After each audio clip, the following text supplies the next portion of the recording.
Assalamualaikum warahmatullahi wabarakatuh. Salam Historia teman-teman.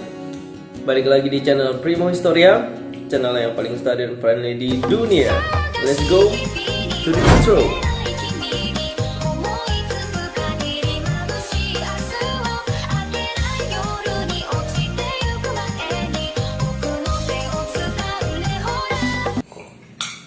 Kalau Bapak boleh taruhan, kalau kalian ketemu orang-orang tua dulu ya yang mengalami masa dua era ya, masa Belanda ataupun masa penjajahan Jepang, pasti mereka sepakat, mereka akan menganggap bahwa penjajahan Jepang yang cuma 3,5 tahun itu adalah penderitaan yang amat sangat berat.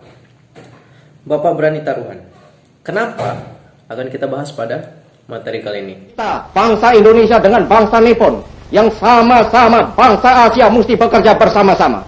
Marilah kita bekerja bersama-sama agar supaya lekas tercapai cita-cita kita bersama, yaitu Asia Raya. Ya, ekspektasinya kan kayak gitu. Dikira mau bantu, nggak taunya nyiksa. Sekali penjajah ya tetap aja penjajah. Teman-teman lihat sendiri, orang-orang kita disiksa, disuruh kerja paksa, dikasih makan enggak, digaji juga enggak. Baik, untuk memahami materi ini, yang pertama akan kita bahas bagaimana ekonomi perang, yang kedua pengendalian di bidang pendidikan dan kebudayaan oleh Jepang, dan ketiga apa itu pengarahan Romusa, dan yang keempat perang lawan sang tirani itu sendiri. Pertama, ekonomi perang. Ekonomi perang artinya semua kekuatan ekonomi di Indonesia digali untuk menopang kegiatan perang Jepang. Jepang mengambil kebijakan dalam bidang ekonomi, teman-teman, yang sering disebut dengan self-help. Langkah pertama yang diambil Jepang adalah melakukan pengawasan dan perbaikan prasarana ekonomi. Beberapa prasarana seperti jembatan, alat transportasi, telekomunikasi, dan bangunan-bangunan diperbaiki semua. Namun, bidang perkebunan di masa Jepang mengalami kemunduran. Hal ini berkaitan dengan kebijakan Jepang yang memutuskan hubungan dengan Eropa. Tanaman perkebunan diganti menjadi tanaman jarak dan kina. Jarak sebagai minyak untuk pelumas mesin-mesin perang Jepang, sedangkan kina untuk membuat obat anti malaria. Penambangan hutan secara liar juga dilakukan oleh Jepang untuk menopang lahan pertanian. Hal ini menyebabkan hutan menjadi gundul, sehingga timbullah erosi dan banjir pada musim penghujan, teman-teman. Parah ya.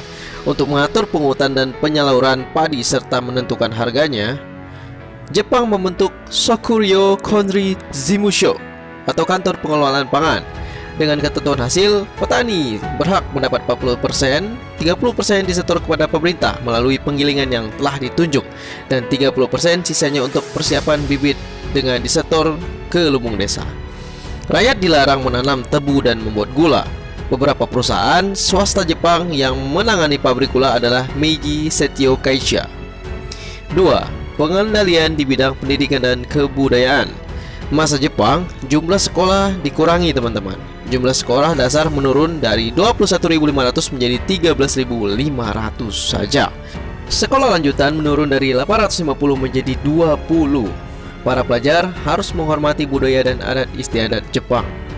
Mereka juga harus melakukan kegiatan kerja bakti atau kinrohoshi, menyanyikan lagu Kimigayo, menghormati bendera Hinomaru, dan melakukan gerak badan atau taisho, senam ala Jepang ya, serta saikere. Kondisi pendidikan di Indonesia pada masa pendudukan Jepang mengalami kemunduran. Yang ketiga, pengerahan Romusha. Romusha merupakan tenaga kerja untuk menopang Perang Asia Timur Raya. Tugas Romusha dilakukan secara sukarela. Untuk merekrut anggota Romusha awalnya dilakukan dengan propaganda, dengan memberikan mereka julukan sebagai pejuang ekonomi atau pahlawan pekerja. Lama-kelamaan, desa-desa diwajibkan untuk menyiapkan sejumlah tenaga Romusha. Nah, panitia pengerahan tersebut disebut dengan Romuk Yokai. Tenaga Romusha juga dikirim ke luar Jawa, teman-teman, bahkan sampai ke luar negeri seperti ke Burma, Muang Thai, Vietnam, Sarawak, dan Malaya. Nah, segala kesewenangan Jepang tentu menimbulkan perlawanan. Dibuka oleh perlawanan saudara kita di Aceh, dipimpin oleh Abdul Jalil di Chot Playeng. Karena melihat kekejaman dan kesewenangan pemerintahan pendudukan Jepang, Jepang berusaha membujuk Abdul Jalil untuk berdamai, namun gagal. Ketika Abdul Jalil dan pengikutnya sedang melakukan sholat, mereka ditembaki oleh tentara Jepang, sehingga Abdul Jalil gugur sebagai pahlawan bangsa. Yang kedua, perlawanan di Singaparna. Singaparna merupakan salah satu daerah di wilayah Jawa Barat. Rakyatnya dikenal sangat religius dan memiliki jiwa patriotik. Di bawah Kiai Zainal Mustafa, seorang ajengan di Sukamana, menentang keras untuk melakukan Seikere. Pertempuran dimulai hari Jumat di bulan Februari tahun 1944. Kiai Zainal Mustafa membantu pasukan tempur Sukamana. Berakhirnya perlawanan di Singaparna dikarenakan Kiai Zainal Mustafa ditangkap Jepang bersama gurunya Kiai Mar. Yang ketiga, perlawanan di Indramayu. Latar belakangnya adalah Jepang telah bertindak semena-mena terhadap petani Indramayu. Terjadi di desa Kaplongan, distrik Karangampel pada bulan April 1944. Muncul pula perlawanan rakyat di desa Cidempet, kecamatan Loh Bener. Mereka bersemboyan lebih baik mati melawan Jepang daripada mati kelaparan. Yang keempat, rakyat di Kalimantan pun angkat senjata. Rakyat melawan Jepang karena himpitan penindasan yang dirasakan sangat berat. Salah satu perlawanan di Kalimantan dipimpin oleh Pang Suma. Ia adalah seorang pemimpin suku Dayak. Perlawanan dilakukan dengan taktik perang gerilya. Yang kelima, perlawanan rakyat Irian Barat. Terjadi karena mendapat pukulan dan penganiayaan yang dilakukan sering di luar batas kemanusiaan. Gerakan perlawanan yang terkenal adalah Gerakan Koreri. Pemimpinnya bernama El Rumkorem yang berpusat di Biak. Di Yapen Selatan dipimpin oleh Silas Papare. Yang keenam, Peta di Blitar pun ikut angkat senjata. Penderitaan demi penderitaan yang terlintas di benak Supriyadi yang seorang Sudanco Peta. Peta juga kerap menyaksikan sikap congkak dan sombong dari para Shidokan yang melatih mereka. Perlawanan dimulai pada 29 Februari 1945 dini hari. Untuk menghadapi Supriyadi dan Muradi, Jepang menggunakan tipu muslihat. Komandan pasukan Jepang, Kolonel Katagari, berpura-pura menyerah pada pasukan Muradi dan berhasil. Muradi bersedia kembali ke Daidan beserta senjata-senjatanya. Kemudian Muradi tetap diadili dan dijatuhi hukuman mati. Sehingga kekuatan Peta di bawah Supriyadi semakin melemah dan akhirnya dapat dipadamkan. Nah, apakah kalian sudah paham? Jika belum paham, silakan ulangi kembali videonya. Dan jika dirasa belum paham lagi, kalian bisa tanya ke guru kalian. Terima kasih, salam jumpa lagi, salam jas merah. Wassalamualaikum warahmatullahi wabarakatuh.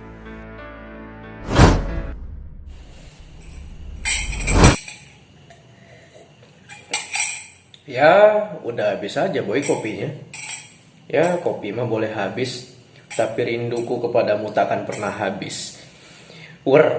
Ya, intermezzo aja ya teman-teman. Jadi begitu materi singkat yang Bapak sampaikan. Mudah-mudahan teman-teman pada paham. Dan bisa kita simpulkan ya teman-teman, kalau seandainya Jepang itu memang dia masuk ke Indonesia, awal niatnya itu hanya satu, niatnya itu untuk mengeksploitasi, menjajah Indonesia, dan digunakan itu semua untuk untuk mendukung mereka dalam perang melawan sekutu di perang Asia Timur Raya. Karena kan mereka terlibat dalam perang dunia kedua ya. Dan Bapak itu ada satu cerita dari kakek Bapak sendiri ya. Jadi kakek Bapak itu kan tentara. Beliau itu tentara berasal dari Sumatera Barat ya, di ranah Minang. Tapi karena pindah tugas, karena dinas, beliau itu pindah ke Bangka sini. Sehingga ibu bapak sebenarnya juga lahirnya di Bangka sampai akhirnya dapat dinas di Belitung. Nah, ngomong-ngomong soal masa lalu beliau, itu ada hubungan juga dengan cerita masa Jepang ini. Jadi beliau itu saat itu masih muda. Pada materi tadi teman-teman juga kan melihat ada kebijakan yang namanya Romusa. Nah, Romusa ini itu dilakukan untuk mencari orang-orang Indonesia yang akan dipekerjakan sebagai pekerja sukarela, kerja paksa, untuk memenuhi logistik dan kebutuhan perang Jepang tadi. Nah, kakek bapak yang notabene waktu itu masih muda, itu sempat hampir mau diculik dan diambil untuk bekerja Romusa. Teman-teman, kalau seandainya orang sudah diculik dan diambil untuk Romusa itu kemungkinannya itu cuma dua, teman-teman. Satu, mungkin dia bisa kembali ke rumah, tapi mungkin dalam keadaan yang udah nggak sempurna lagi, mungkin cacat, mungkin udah kurus kering atau gimana gitu. Itu tuh beruntung, jarang yang kayak gitu. Yang kedua, ya hilang, mati udah. Karena Romusa itu kalau seandainya udah mati, udah sakit, gak kepake lagi, udah dibuang aja atau dikubur aja di lokasi dia kerja. Untungnya kakek bapak itu selamat. Karena apa? Karena ketika Jepang itu datang ke rumah-rumah untuk merazia adakah anak laki-laki di kampung tersebut, kakek bapak itu tuh disembunyi di atas loteng dan nggak keambil, nggak ketangkep. Itulah beruntungnya. Kebayangkan kalau seandainya kakek bapak itu diculik dan dibawa untuk Romusa, mungkin bapak pun nggak akan ada cuap-cuap di depan kalian sekarang. Dan Jepang itu bukan hanya mengeksploitasi laki-lakinya saja di Indonesia ini, mereka juga mengeksploitasi para perempuannya. Kejam memang. Jadi mereka itu menculik-culik perempuan yang muda dan cantik itu untuk dijadikan sebagai Jugun Yanfu namanya. Jugun Yanfu. Itu semacam wanita-wanita penghibur pasukan Jepang. Karena Jepang ini apalagi kalau dia mabuk ya, dia itu sangat beringas. Dan pasukan-pasukan ini kan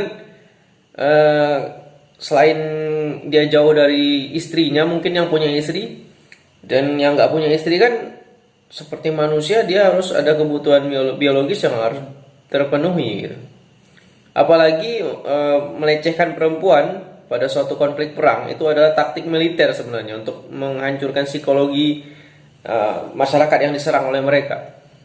Jadi wanita-wanita Indonesia itu banyak dulu yang dilecehkan gitu, banyak janda-janda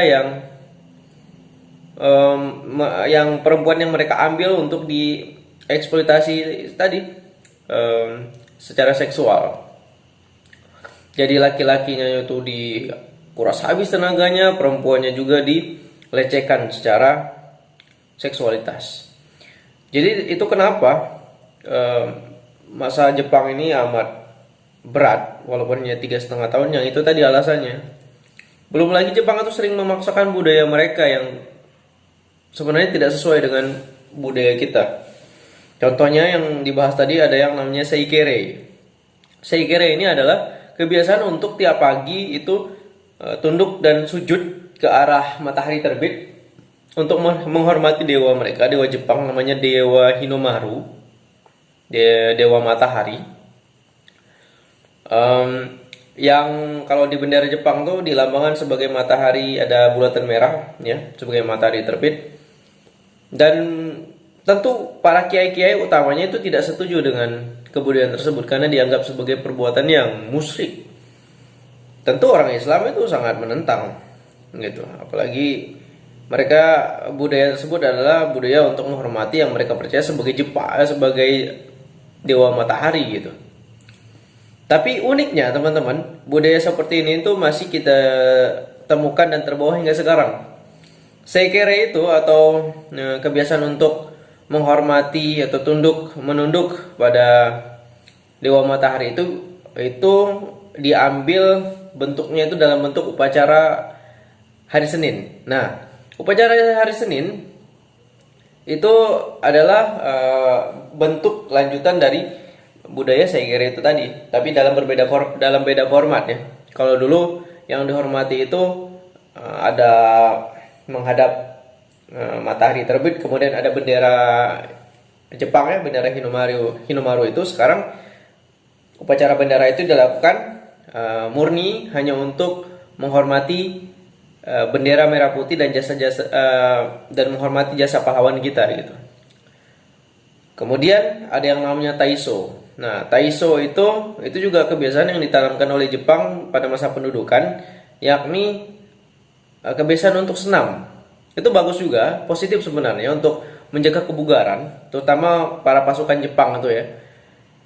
Taiso itu bisa kita temukan di masa sekarang itu dalam bentuk senam kesehatan jasmani gitu.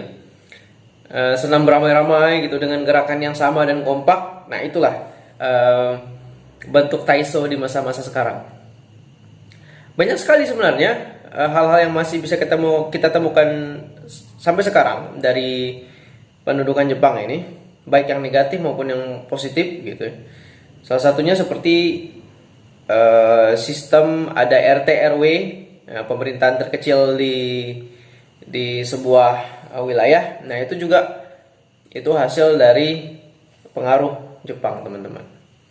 Ya, mungkin itu saja yang bisa Bapak sampaikan. Semoga pembelajaran kali ini bermanfaat. Ikuti instruksi yang diberikan oleh guru Anda. Akhir kata, wassalamualaikum warahmatullahi wabarakatuh. Tetap jaga kesehatan, ikuti selalu protokol kesehatan. Semoga teman-teman selalu dijaga oleh Allah Subhanahu wa taala sekeluarga. Akhir kata, salam historia. Wassalamualaikum warahmatullahi wabarakatuh.